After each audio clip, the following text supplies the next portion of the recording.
This is my video on the ultimate guide for the Napoleon movie that has been so expected by everyone from Ridley Scott.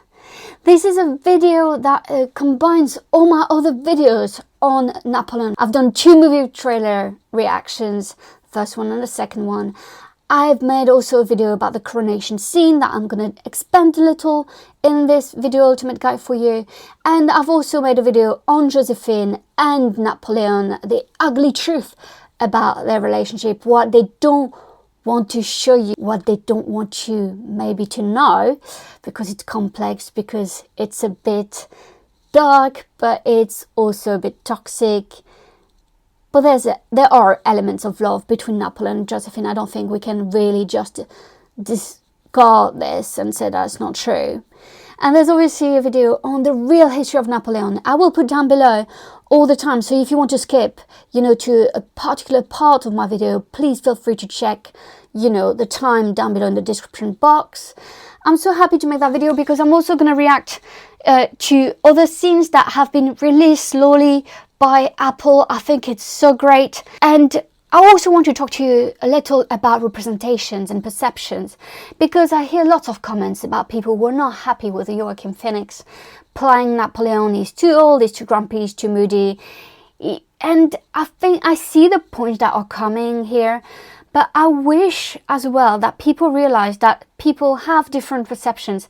Even historians, you go into the archives, you might have read a biography or two. It's not enough to understand the complexity behind Napoleon. You need to read his letters. You need to really delve into also the period, French period, the European period, what was happening at the time. It's a time of chaos. It's a time of rebirth in many ways for France. It's a time for wars. It's a time for fear and what's going to come next. And during that time, Napoleon made his own destiny. And I think what's very interesting in Napoleon's movie, what Ridley Scott has given us glimpses, obviously I'm just talking here about glimpses from the trailers, is his own perception, representation of Napoleon. And I don't think it's really bad. I think that it is another interpretation. I think that he's giving more kind of seriousness behind Napoleon, un air grave, un air sérieux. Yes, Napoleon was extremely active. I think it's something we're probably going to see in the movie. I think Joaquin Phoenix can still be very, active and show this part of Napoleon's personality. But if Ridley Scott and his team thought it was more important to show another side of Napoleon, I think that before we judge, we should watch the whole movie. There's going to be a 2-hour movie that's going to be released in cinema, but then there's going to be a 4-hour movie that's going to be released by Apple.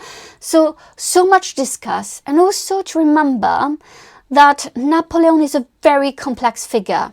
He's not just a hero or a tyrant. And people are like, oh, Estelle, you don't really decide. You don't really pick side. No, I'm not here to pick side. I'm here to look at the evidence. I'm here to look at what he's written, what he's, what others have witnessed of him. I think, it's like any historical figure.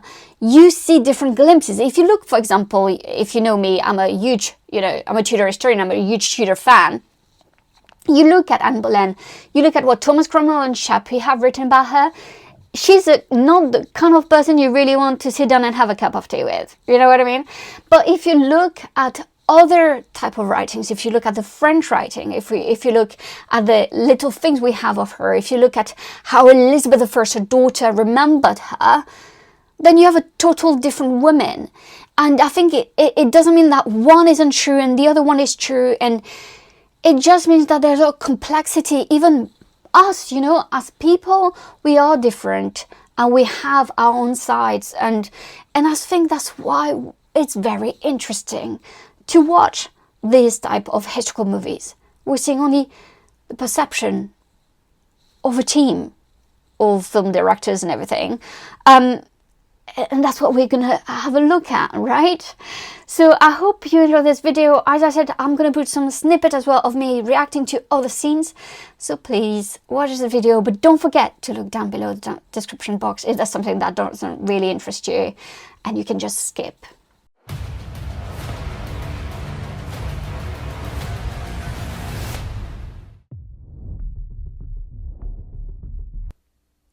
That we like it or not, men in history are often more remembered than the women.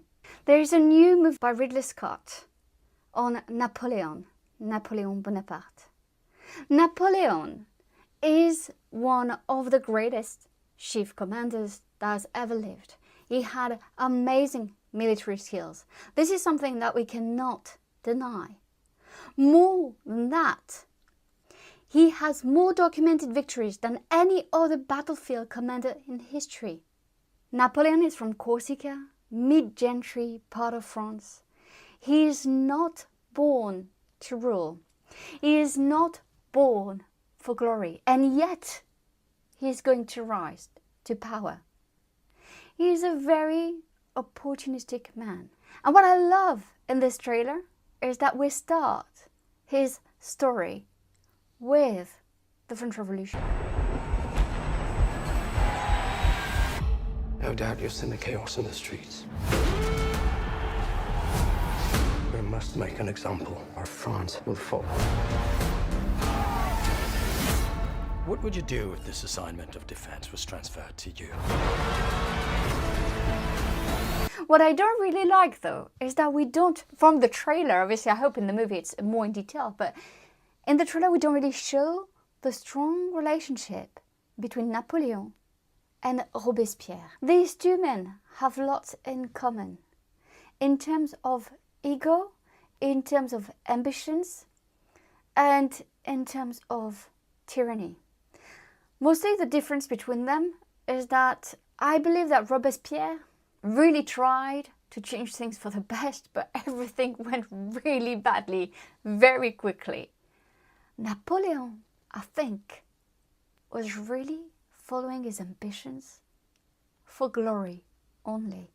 What's so incredible as well for Napoleon is the fact that he truly was loved by his men, but mostly despised by the people of France as the things are gonna go forward.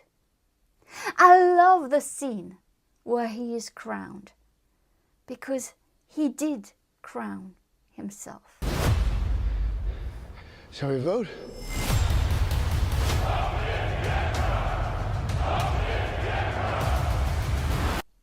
Another thing that I think is absolutely remarkable in this trailer is that we're not trying to paint him as just this great man. Obviously there's the word legend, but there's also the word tyrant, because he truly was. This vermin has held the world hostage with his egotism and his lack of simple good manners.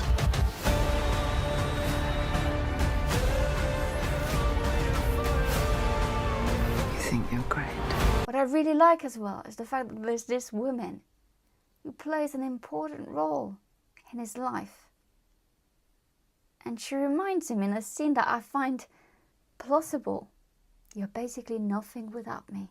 Just a tiny little brute that is nothing without me. What would you do if this assignment of defense was transferred to you?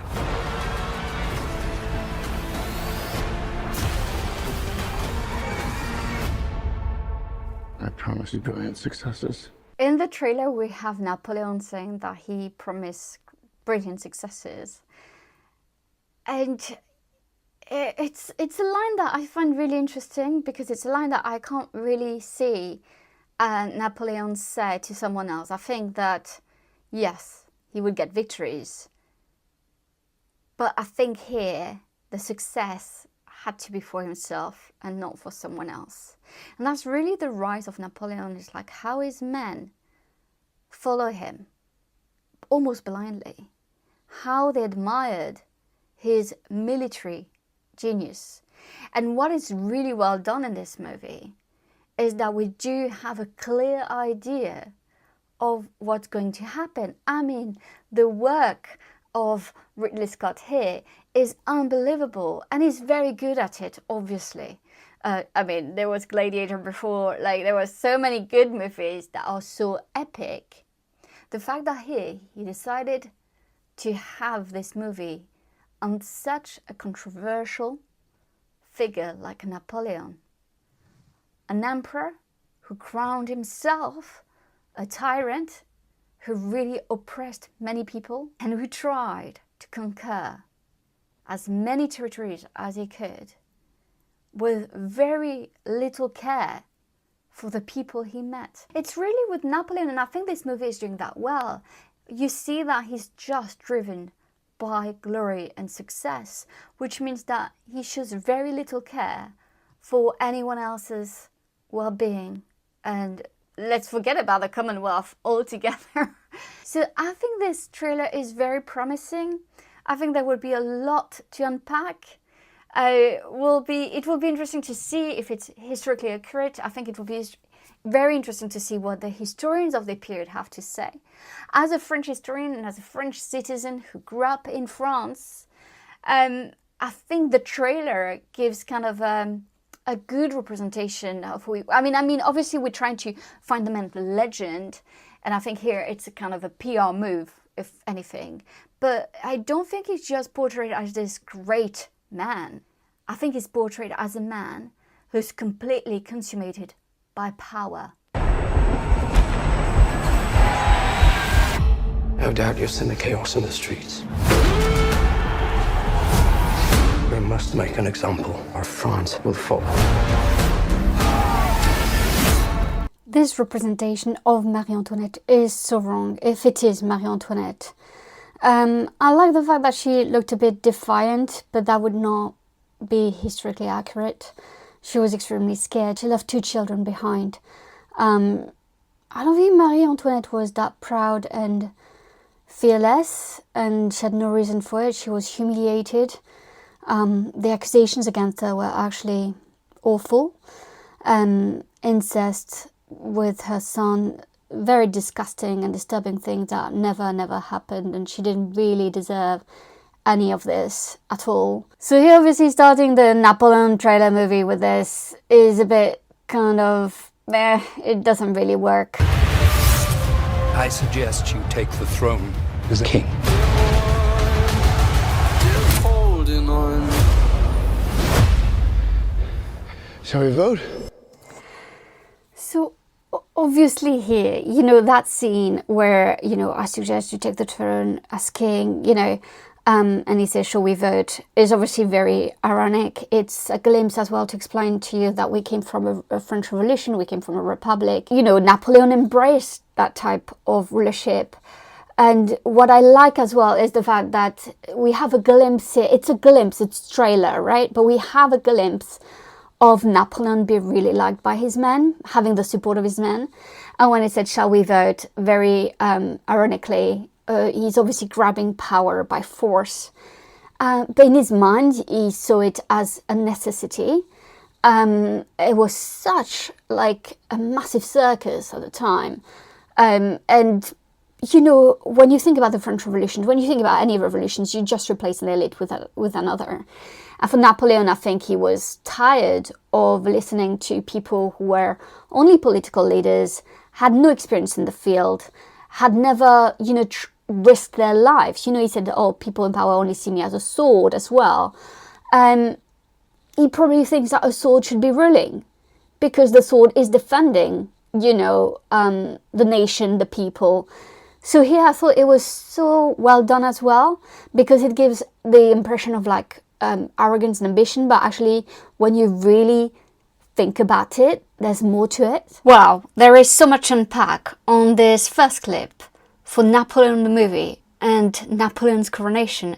I have to say, this is incredible that they took the scene and they really did the work on looking at the real painting of Napoleon when he was crowned Emperor of the French. I absolutely love that it completely, the scenery completely matches the Napoleon's real painting of it. It's really breathtaking because here it is almost as we are like stepping into what really happened, the real scene of Napoleon. It's like we are witnessing it. What is brilliant as well is here that we have Napoleon obviously accepting the Catholic Church. And we know that the Catholic Church and the state of France is not really on good terms. The historical Napoleon is going to try to find a compromise with the Catholic Church. But what he's going to do is that he's going to lie to them that once a treaty is signed again between the Catholic Church and France, Napoleon is going to add some agreements that the Catholic Church had no idea how he was going to do. So here what I love is the complex relationship of Napoleon with the Catholic Church that is so well represented in the coronation scene, mostly because of what he's going to do. He's taking the crown for himself. He's not giving that power to the Catholic Church. And what does it mean? Why is it so important? Because in the Catholic Church, we believe that obviously there's still a mediator between even the kings and God, even between the emperors and God. And it's the Pope, is the representatives of the Catholic Church on earth. But here Napoleon is not having any of it. He takes the crown for himself. There is no mediator between him and God. This is here more than divine right and absolute power. I found the crown of France in the gutter. Here we really have why Napoleon rose to power. Because of the chaotic situation France got into. In the gutter. He found the crown of France in the gutter. He picked it up. He cleaned it. He's the savior of France. And he has obviously crowned his empress, Josephine. This is a very powerful moment, but it also shows how strong and powerful Napoleon is going to be. It's just the man that he was. There was no one more powerful than him in France at the time. And he made sure that everyone knew that. I love the little reference as well of the man who is taking the painting, because it's a reference of the painting of Napoleon's coronation that you can see at the Louvre. I absolutely love that. It's brilliant here because this scene is so important in Napoleon's history, the real history of Napoleon, that here they did definitely a great job trying to really reproduce what might have happened. And we feel so drawn to that scene. We feel like we're really experiencing, we feel like we're taken back in time to witness the rise of Napoleon. His own coronation. He crowned himself Emperor of the French. This scene where Napoleon says, I found the crown of France in the gutter, and I cleaned it and put it on my head. I really do like it. Because even if it was a private moment when he said it, I like the fact that Ridley Scott is compiling different type of primary sources to create that scene of the coronation scene.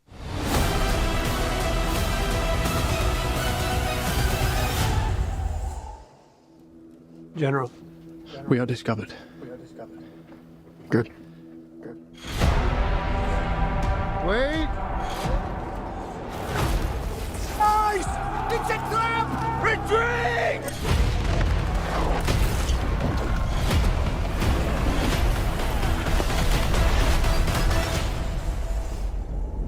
I'm not built like other men.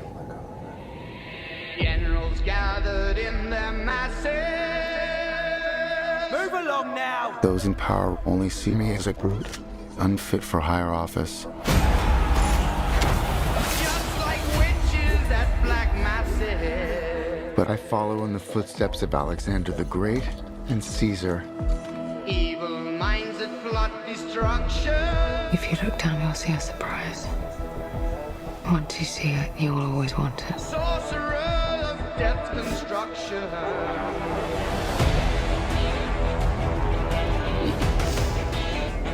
I must warn you, I will not lead a second in command. I will win by fire. I am destined for greatness.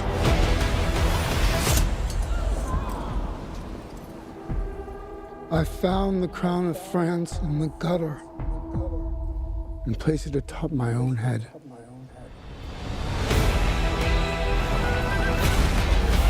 Ashes where the body's burning. You want to be great. You are nothing without me. Say it.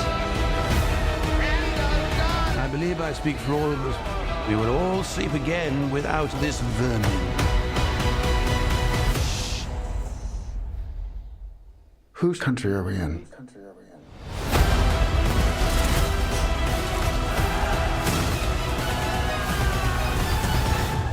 Mine.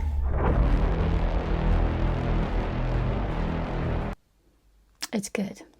It's very good, isn't it? Like, there's a lot to unpack, there's a lot to discuss, but this is a very good trailer. This is a very good kind of popular representation of Napoleon. Of course, it's not going to be historically accurate. It's a Hollywood movie. But here what we have, I feel like we have the essence of Napoleon.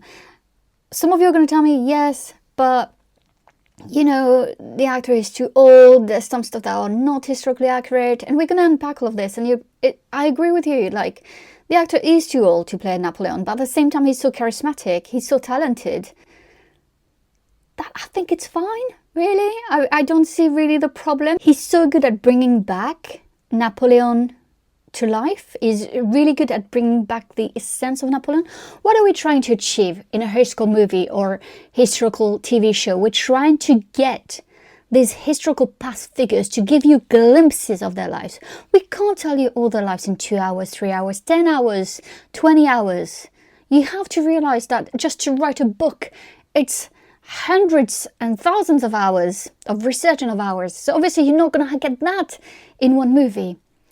But historical movies, historical TV shows, all the doors to all this historical research. Now you might want to know more about the real him. But when I say the real Napoleon, it's also very hard because, like everyone, every human being, we have different facets. We are complicated. Napoleon is a very complex and complicated historical figure. But let's unpack the trailer together. What I like is the way we started. There's rebel, emperor, general, tyrant, genius. It shows the complexity behind the real Napoleon. It shows that he's not just a villain, but he's definitely not just a hero. There is so much complexity behind him. You know, we talk about, oh, you know, did he come from like nothing and conquered everything? Of course not. He was from an aristocratic family, but at the same time he was in Corsica. He was not, you know, in Paris. He was not with the elites of Paris. And you cannot completely dismiss the fact that, you know, he had to kind of climb the ladder in the army. So he was in many ways kind of a nobody. When I say nobody, it's like just someone that you would not necessarily see as someone that we still talk about, you know, 300 years later, 200 years later, but he will be talked about even in 500 years later because he marked history by the way he was. So that's one thing. Then we said he conquered everything. Well, he conquered a huge chunk of Europe, so it's not entirely the world either.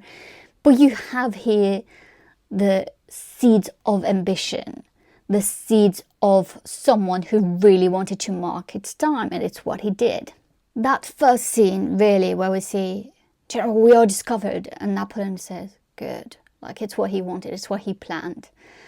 And then we have the scene with the battle with the Austrians and Russians. Let's try to unpack this historically. In terms of cinema, it's amazing, it's brilliant.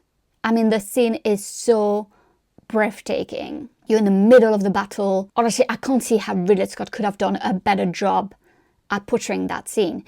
But it is massively romanticized. And let's discuss this. So here, historically, we're talking about a battle between the Austrian and Russians against the French. And what Napoleon actually did, it is true, he managed to make them move where he wanted them to be able to do a surprise attack. But it was not exactly depicted as it is now. It is true, though, that the French army completely slaughtered the Russians and Austrians. So that is historically accurate. That is a victory for Napoleon. But here again, it's very much more romanticized the way it happens. So there's this idea that there were lakes and ponds and that Napoleon was trying to use that. But the truth is, in those lakes and ponds, we found lots of horses, but only 2 bodies, only 2 human bodies. So it means that but Napoleon was kind of like putting that propaganda that he really slaughtered them, that he was really outsmarting them, when actually it was a much more complex kind of military strategy and battle.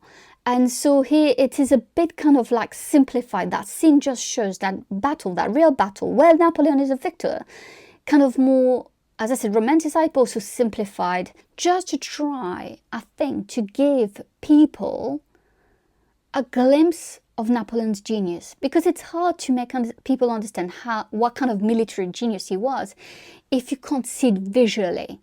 And, you know, even if we have records in the archives or, you know, it's not the same as seeing it. And I think that's what they're trying to do it. And by trying to do that, they really make it bigger and better than it actually was. But I think for a Hollywood movie, that works really well.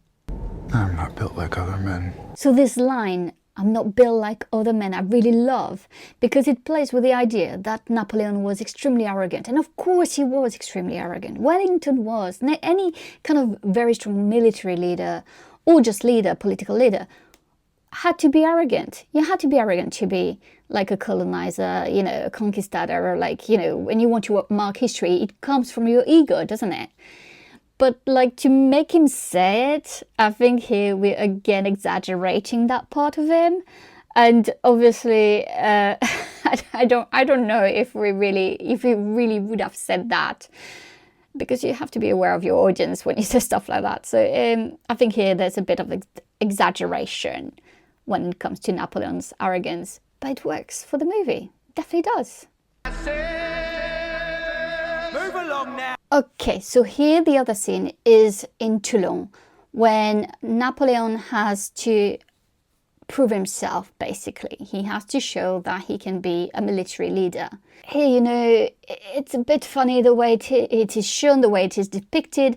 It doesn't really work. The British had been like positioned there, so that's also why, you know, Napoleon had to do something about it. But basically he's going to try to find like a weak spot and then attack. That's what he's going to do. But like here we see him scooting and seeing where the weak spot could have been. He looks a bit like in disguise, you know, he's not showing that he's a military man. Is it really believable? No, again, it's massively romanticized. And again, I think it's a way to show Napoleon's fearlessness, really, that he's not afraid of, you know, of confronting men and of putting himself first. And I think that's what we're trying to show. I don't think it actually historically happened that way. But here we're really into trying to get the essence of Napoleon more than we're trying to reproduce exactly what happened in Toulon, if you see what I mean. Those in power only see me as a brute, unfit for higher office. I love this line, those in power only sees me as a brute, unfit for higher office, because it is also a battle that Napoleon is going to have to win, the real Napoleon.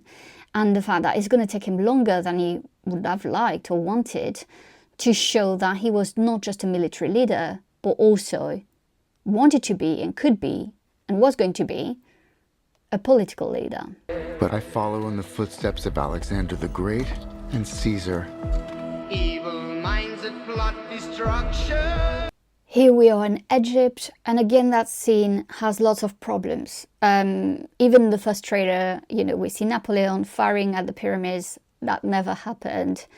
But here we're really into, like, it's the Khufu's pyramid, and it would have been emptied for a long, long time, so we have no records of it having stuff, so that doesn't really work. I like the parallel here, though, when he says, I'm in the footstep of Alexander the Great and Caesar, because he is compared a lot to these two figures. And again, I think it's a very Hollywood movie trying to put Napoleon on the same level. And if you talk to some historians who've been working on Napoleon for decades, they will tell you that that he's even better, that he's even greater. And so, in many ways, the kind of references to these two historical figures, Alexander the Great and Julius Caesar, is very interesting. But obviously here it's a fabrication of what he would have done or not in Egypt. And I'm not sure why we have this moment and what does it really bring in terms of showing Napoleon's greatness, apart from really making him follow the steps of Alexander the Great and Julius Caesar in a very, visual way.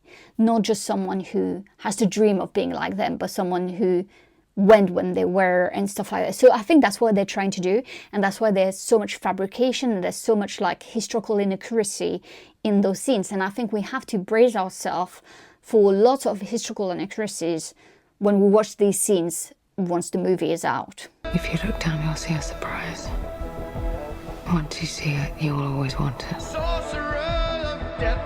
So here they're really playing into sexualizing Josephine, and in many ways I find it in a way to kind of diminish her own influence, because the truth is Josephine was a key to the elites in Paris. That's how Napoleon also got into so much power. And just saying like, once you're going to see it, you're going to want it, always want it, stuff like that. And his face is quite hilarious. He's like, I'm not sure about that. Like, but of course he will. But he's going to make her an impress. Like, he's obviously in love with her. But here I just feel like we're trying to undermine and diminish her role by just trying to sexualize the woman. Again, it's very Hollywood.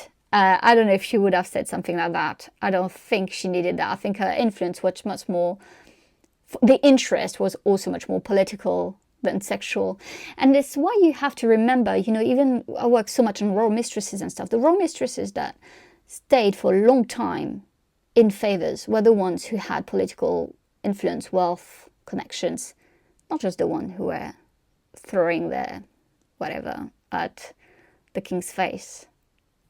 That didn't work in long term. That would work in a short term, probably, but not long term.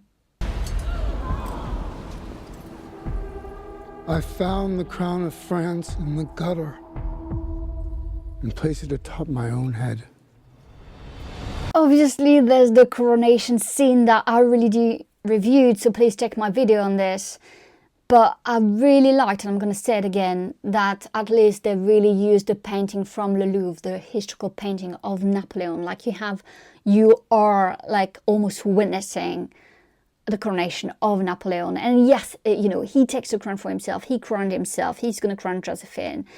And all of this is true. And I like kind of like they make him bold and arrogant. And it also shows how he's making enemies, because people are like, it's not how we're supposed to do things. But Napoleon doesn't care, or didn't care, about how we used to do things. He likes doing things his way, and that's a very clear representation of that I really like. Whose country are we in?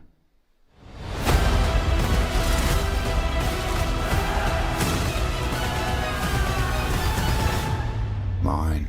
I absolutely love Assassin. Shh. Which country are we in? Mine. That is Napoleon here. That's Napoleon. Like the historical Napoleon. We can see how the historical Napoleon would have said something like that. It is so well done.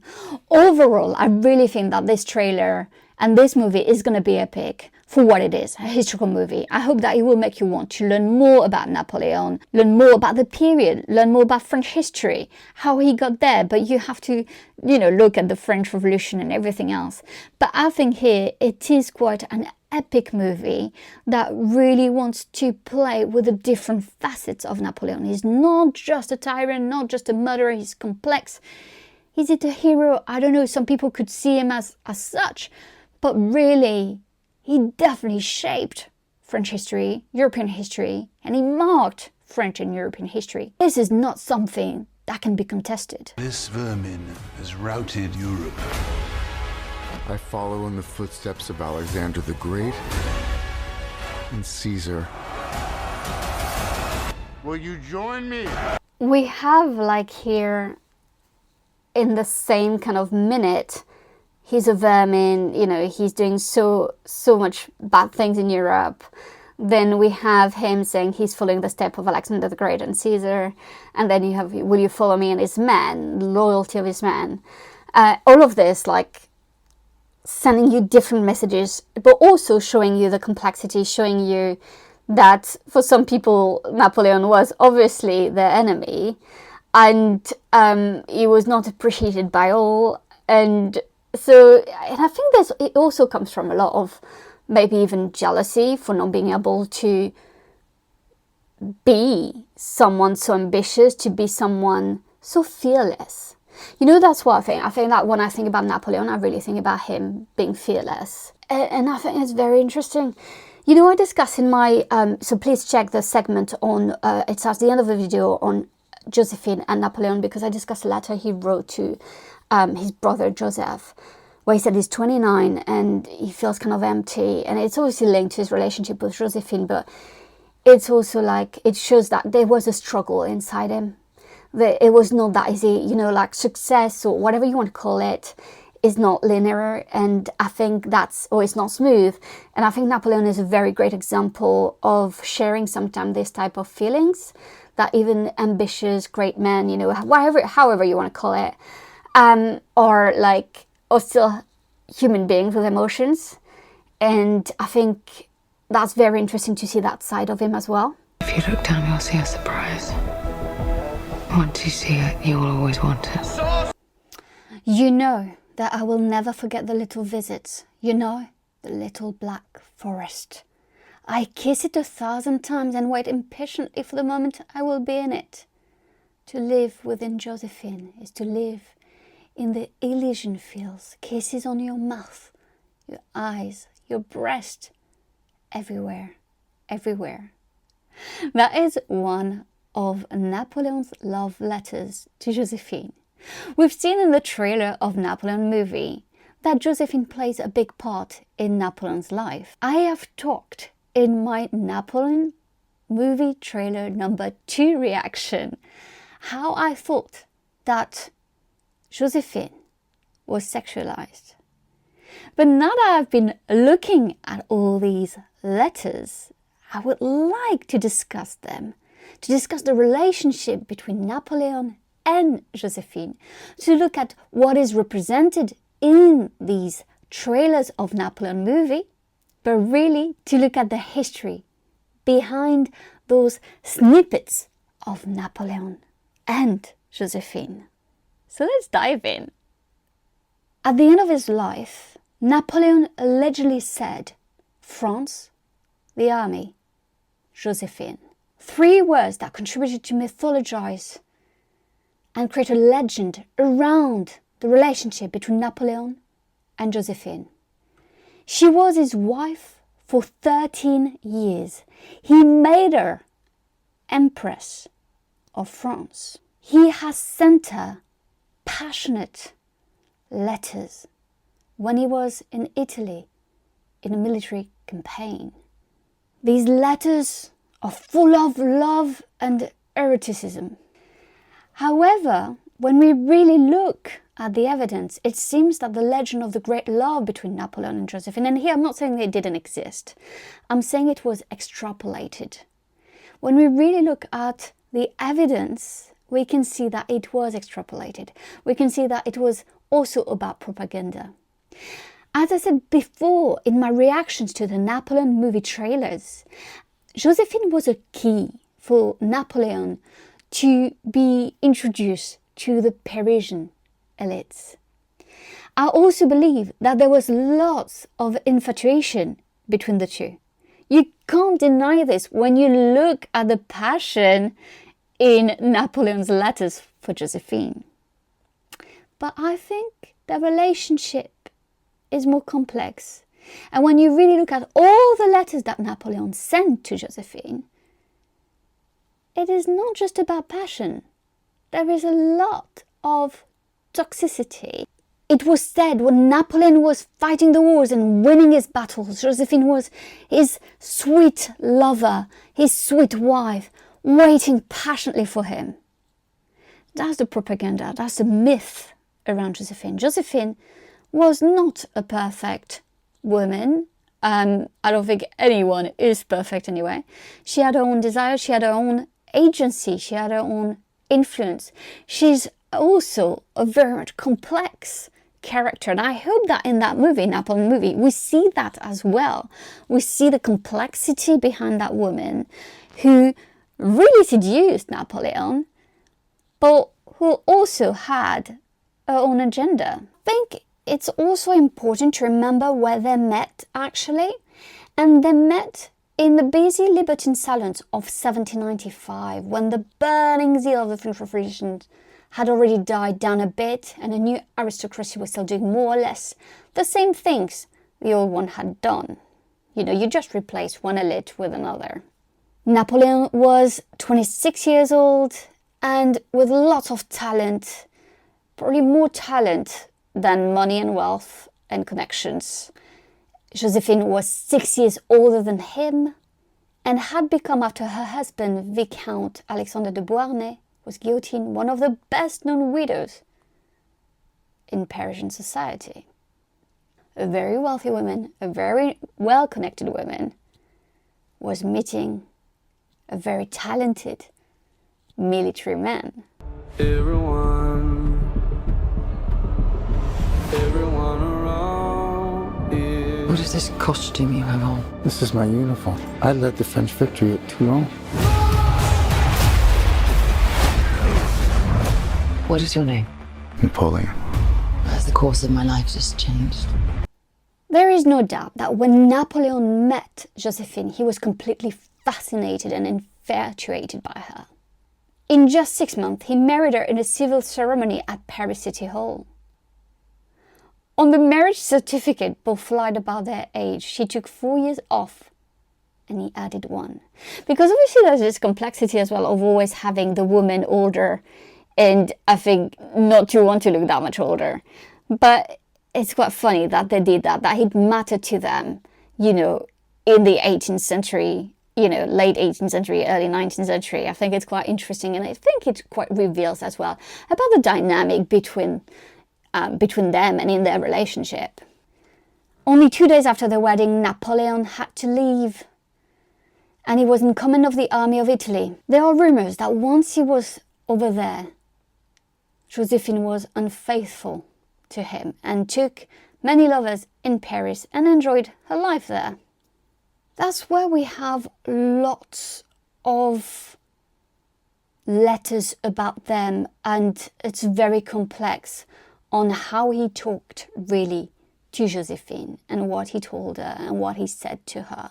When he came back from Italy, you know, Napoleon didn't really know what was going on, and they resumed their love affair. I mean, again, it was a toxic passion. They were very much infatuated with one another. I would say, though, that Napoleon at that time was more infatuated with her, and then there's going to be a shift. But when he had to go back to Egypt, the situation started again, and rumors again about her being, you know, unfaithful, starting to really spread out. And now he was going to start to listen to what people were saying about her, and she was going to be more and more careless about her lovers and use people that he might know, basically. The rumor is that it was actually in Egypt that he was told about Josephine's infidelities. And here we can see how much it might have hurt him to learn about the love of his life not being faithful to him. While he's fighting, you know, and trying to conquer, you know, other territories, she was just having a good time with other men. And so it is quite very difficult for Napoleon to hear the truth about the woman he married. But he did not ask for a divorce. Instead, he gradually drifted away from her. And it's so funny because when he started drifting from her, she started being the one who was jealous. She started being the one who was interested in him. So again, a very complex and difficult relationship. Again, a very toxic relationship. He started taking his own lovers. She started becoming very jealous. She started spending lots of money in Paris and really annoying him with her taste for luxury. When Napoleon crowned himself in 1805, there was the question also of succession, of having an heir. And he was not interested in like repeating himself and finding someone else at the time. He crowned Josephine. But here, I don't think that we can see it as something personal. I think by that time there was lots of stuff and bad stuff that had happened in their relationship. And actually, he's doing that for political reasons. And she is going to be obviously very pleased with it because she's going to become Empress of France. But funny enough, it's, you know, at the height of her success of becoming Empress of France, it's also when she's losing more and more agency and influence because she has less and less liberties and freedom. Their relationship became really sour and bad, but it lasted 4 more years after the coronation as Emperor and Empress of France. The couple's struggle really reached a point when Napoleon got one of Josephine's ladies-in-waiting pregnant. Until then, Napoleon seemed to have thought that he might have been kind of sterile, and so there was no point of trying to get another woman. Now, he knew that he wasn't, and that he could have children, and it was one of his main goals, to have his own personal, also political, legacy. They finally divorced in 1809, in the middle of one of the ugliest phases of the Napoleonic Wars, and especially the Spanish War of Independence. What's interesting though is that despite their divorce and their complicated relationship, Napoleon never took away the title of Empress of France from Josephine. And here, you know, you can speculate why, but I do think that it's also because he recognized how much she had given him, how much he owed it to her. I'm not talking here about the military genius. I'm talking here about the political career and the network and influence she had and that she shared with him at a time where he needed it most. So I think Napoleon must have been a very loyal here person despite their fights and their problems. Napoleon will remarried, and his new wife was Mary Louise of Austria, daughter of the King of Austria, Francis I, and belonged to the House of Habsburg. With her in 1811, he finally managed to have the long-awaited heir Napoleon François Joseph Charles Bonaparte, who is commonly known as Napoleon II. Once Napoleon joked about his wife saying, "I married a worm," which is absolutely atrocious. I think he had his passion, his love, toxic passion, infatuation with Josephine, and then he had the need of having an heir and marrying the wife he wanted, the mother of his children that he wanted, the dynastic, you know, alliance that he wanted. So 2 different type of marriages and 2 different type of women. There are 2 letters that I find very interesting to show the complicated relationship between Napoleon and Josephine that highlights best the complexity behind their love. The first one was written in December 1795 in Paris. Josephine, I wake filled with thoughts of you. Your portrait and the intoxicating evening which we spent yesterday have left my senses in turmoil. Sweet, incomparable Josephine, what a strange effect you have on my heart. Are you angry? Do I see you looking sad? Are you worried? My soul aches with sorrow, and there can be no rest for you, lover. But here's there still more in store for me when, yielding to the profound feelings which overwhelm me, I draw from your lips, from your heart, love which consumed me with fire. Ah! It was last night that I fully realized how false an image of you your portrait gives. You are leaving at noon. I shall see you in 3 hours. Until then, mio dolce amor, 1,000 kisses, but give me none in return, for they set my blood on fire. So here we really he's just gonna see her in 3 hours. He's completely consumed with her, with the love for her, with this full attraction for her. The other letter that really, I think, encapsulates their relationship, their toxic relationship, is the one that was sent in spring 1797 to Josephine. I love you no longer. On the contrary, I detest you. You are a wretch, truly perverse, truly stupid, a real Cinderella. You never write to me at all. You do not love your husband. You know the pleasure that your letters give me. Yet you cannot even manage to write him half a dozen lines, dashed off in a moment. What then do you do all day, madam? What business is so vital that it robs you of the time to write your faithful lover? What attachment can be stifling and pushing aside the love, the tender and constant love which you promised him? Who can this wonderful new lover be who takes up your every moment, rules your days, and prevents you from devoting your attention to your husband? Beware, Josephine. One fine night the doors will be broken down, and there I shall be. In truth, I am worried, my love, to have no news from you. Write me a 4-page letter instantly, made up from those delightful words which fill my heart with emotion and joy.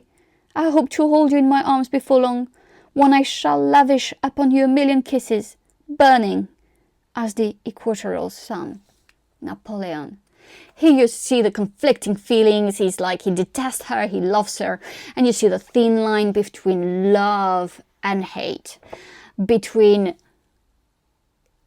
feeling loved and adored and feeling rejected and put aside. The truth is, as I said, the relationship between Josephine and Napoleon was more complex than we can think of. But there's one letter that he wrote as well to his brother, Joseph, that really shows how conflicted he was himself with his own feelings for Josephine. The veil is torn. It is sad when one and the same heart is torn by such conflicting feelings for one person. I need to be alone. I am tired of grandeur. All my feelings have dried up. I no longer care about my glory. At 29, I have exhausted everything. And here I think that, the link between his greatness and his relationship with Josephine shows how much he was also truly a human being behind this big name, this big hat, and these big victories. He was a man who felt. He was the man who had been taken for granted by a woman. He was the man who had been hurt by a woman. He was the man who also was going to hurt her. And I think we need to have a better understanding of this complex relationship, to have a better understanding of Napoleon himself. And these letters are absolutely amazing because they reveal so much about these two characters and the complexity. And again, I really hope that in the Napoleon movie, we're going to see that complex relationship, and that we probably move a bit away from the legend and more about, the true man and woman behind these big names, Napoleon and Josephine. Ridley Scott's latest great movie is out today, and it's on Napoleon. And I thought that instead of doing a review of the movie, I would tell you how Napoleon, who was not meant to have any power really, when we look at his, at his background, when we look at his life, how did he rise to power? This is a what the hell happened in history. How come someone like him became Emperor of France? How someone like him conquered so many territories in Europe and beyond. He's one of the most known figures of the 18th century. He changed France forever and conquered many lands in Europe and beyond. The incredible fact about Napoleon is that he has more documented victories than any other battlefield commanders. And for that, it means that we can assess his victories, but also that we can look at his rise to power. He has truly marked French, European, and even world history. He is often compared to other leaders such as Julius Caesar or Alexander the Great, for Napoleon too was a true conqueror, at heart. What is fascinating with Napoleon is that he was genuinely loved and respected by his men, probably because he fought with them on the battlefield, because also of his background as a soldier himself. From a minor gentry family in Corsica to Emperor of France, the rise to power for Napoleon is quite an astonishing story. Napoleon Bonaparte was born on the 15th of August 1769 on the island of Corsica, who had just been conquered by the French. His family was of Italian origins, and his father was called Carlo Bonaparte, and his mother was Maria Letizia Romolina. Carlo Bonaparte was not, however, a real role model for his family. He had many children, which means Napoleon had many siblings. He gambled a lot and left the family with incredible debts. He was also at first a true nationalist and believed that Corsica should be free, and he fought the French. He wanted Corsica to be independent. But then he was also an opportunist, because he realized that it was almost not useful to be like this, and he would change side and became a collaborator of the French army, of the French government. And that was going to put Napoleon in a difficult situation at the time because of his own beliefs, but in the end it would also move Napoleon into the right direction of moving his interest to France. Napoleon was sent to France to become a military officer and learned about how artillery worked, something that the aristocrats were not really interested in. Soon his ambition would grow, but he faced so many obstacles.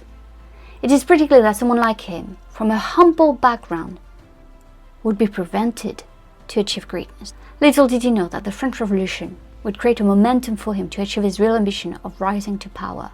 The French Revolution was going to be a trigger in Napoleon's life.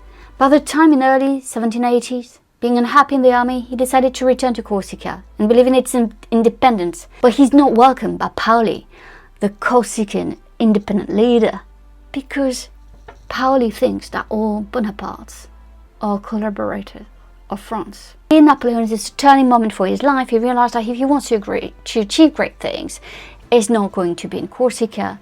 So he goes back to France. What Napoleon needed from his background was a shake of the hierarchy, and this is exactly what the French Revolution is going to provide. While the country fell into, terror and almost a civil war between the Jacobins and the Royalists and the Girondins, like there were different types of factions, but the Jacobins were led by Maximilien Robespierre. Napoleon chose at that time to support the Jacobins, to support the radicals, and in 1793 he wrote a letter to them. As a result, he was given the leadership of the Jacobin forces in Toulon, and that was the first opportunity of a lifetime for Napoleon. Toulon was a strategic place and port of France on the Mediterranean, and it was very important for the Jacobins, for the French revolutionaries, to secure that port from any enemies, the Austrians, the British, anyone that could come and attack France from the south, because they had armies, they had put their vessels there. So that was a very important mission. This is one of the scenes that we see in the trailer of Ridley Scott's movie. France is still full of royalists at the time, and Toulon really needed to be secured by the Jacobins. It was the great opportunity for Napoleon to show his military genius, and he did so. Thanks to the strategy he's going to put forward, the Republicans won, and this marked the first great victory of Napoleon Bonaparte. He became Brigadier General. Yet things were far from being, resolved in the revolutionary France. And people started rising against the Jacobins, against the radicals. The situation for Napoleon is far from being easy, and he tried to pretend that he's no longer associated with the Jacobins. But in his own letters with Robespierre's brother means that he's dragged into the downfall of the Jacobins. His life is not at risk, but his career is put on hold for a while. The situation in France remains chaotic for many years, with incredible divisions among the people. Paul Barras became the leader of the Directory from 1795 to 1799. And Napoleon is going to show how useful he could be for Barra's ambition. Napoleon gained Barra's trust and fought against the Royalists who attempted some plots to remove Barra and the Directory from power. He took his mission seriously and won against the Royalists once more. He became a household name and he was in great favour of Barra. This is also where he met Josephine de Beauharnais, who was very close to Barra as well. So through Josephine, whom he probably loved, he became very close to the top of the government, and their new ambitions were going to form in his head, but also new opportunities were going to be available for him. He married Josephine on the 9th March 1796. She was a widow and had lost her husband during the Reign of Terror. She's older than Napoleon, but she's elegant, charming, and understands the new regime really well. Napoleon is named Commanding General of the Italy Army and was given his first campaign. And that was key for Napoleon to show the man he was, the military man he was, the military leader he was. He's leading 20 to 30,000 men who had been neglected by the government, and he appears as their great savior and promised them great victories, but also wealth and glory as a result. They were fighting the Austrian Empire and army. Napoleon launches offensives and was always unpredictable. He really had a sense on when to advance and when to retreat. He was confusing his enemies. From 1796 to 97, he constantly outmaneuvered the Austrians, and he gained more and more territory in Italy. His victories are known by everyone, and his name became a symbol of military glory. By autumn 1797, the Austrians conceded to Napoleon, and this is Napoleon's great victory, but also his men who believed and adored him. He was fighting with his men, but he was also providing victory after victory. There is a sense of trust between his men and Napoleon. Napoleon there shows pragmatism and trades with Austrians. He gave them Venice for the territories that would be more beneficial for France. He displayed his leadership skills and acted as a leader of France. Paris doesn't know what he's doing. Forces the Paris government to agree any deal he made with the Austrians. This is the beginning of Napoleon's display of true ambitions. He wants to rule, not just as a military leader, but as a political leader. He acts almost as a king. But for the next few years, Napoleon is still careful not to show his true colors yet, to show his true ambition yet. He showed great humility when he returns to Paris. He shows that he's done this for Barra, he's done this for the Directory, he's done this for France. Really, he did it for himself. When he returned to Paris in late 1797, he's a hero. Now he had his eye on the British and wanted to show that he could also defeat them. Instead of confronting them directly, he chose to look to the Levant to find some strategic advantage. In 1798, he convinced the politicians in Paris to take over Egypt, which would give an advantage to the French in that part of the world, looking for greatness and glory. The scene in the trailer of Ridley Scott movie where he fires at pyramids, it's absolutely ridiculous. Napoleon would have never made such a mistake. So that is one of the part of the trailer that was quite ridiculous and a bit funny. Also show that Ridley Scott really wanted to show Napoleon's greatness on screen, because he really shows the military campaigns of Napoleon, all these great victory, Toulon. And Egypt is actually not that much of a great victory, but the idea of it was far from being stupid. The British would not let that conquest undisputed, and Admiral Horatio Nelson destroyed the French fleet on the Nile. Napoleon did not see that one coming. He soon went on the offensive and fought back the British, but what he didn't expect as well was the British had made an alliance with the Ottomans. Now the Ottomans were attacking on lands in the east, the French. The French failed to push back the Ottomans. And then there's a controversial episode here. The French were still going to make some Ottomans prisoners, and Napoleon here was going to show his true cruelty. He goes a bit beyond, in terms of it's difficult to talk if there's like a code of, of war or something. But he's going to massacre all the Ottomans prisoner, and that remains a main controversial point in Napoleon's rise to power. The occupation of Egypt under the French, the very short one before the British and the Ottomans take over, is actually very complicated because it is disastrous for the population, and apparently the Napoleonic army loot and physically abused the population there.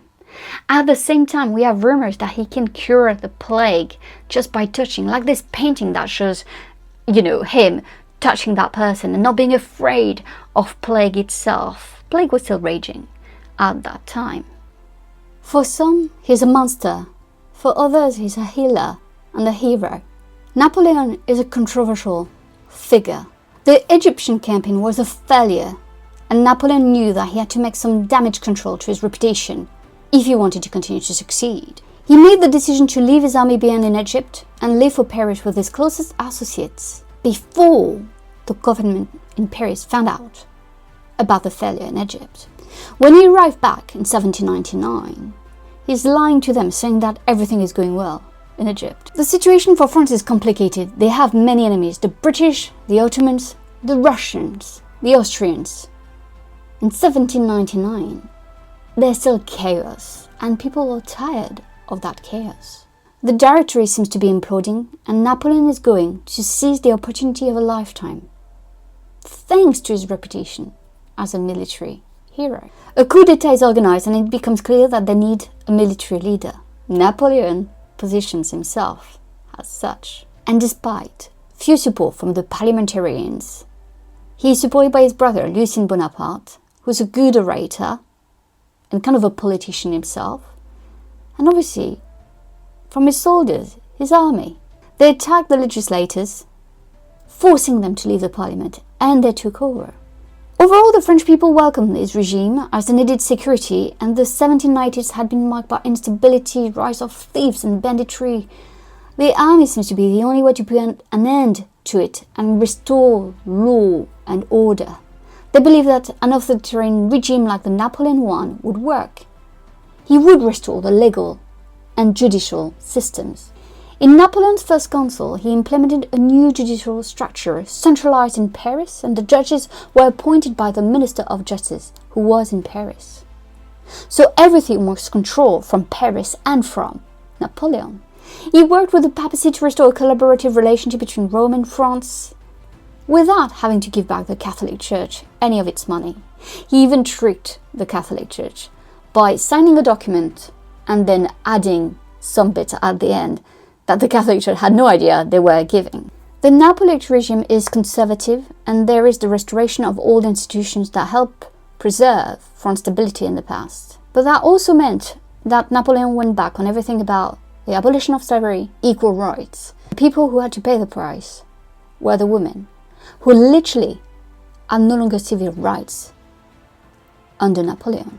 The father was in control of all the women in his house. He was in control of the children's education, he was in control of where the wife would live, and he could even force a wife to accept a mistress to live with them under their house, under their roof. It is a very hard time for women during Napoleon. Napoleon was the leader of France, but there were still foreign threats. The Austrians, the British. Austria had made an offensive in northern Italy and reconquered some of its territories.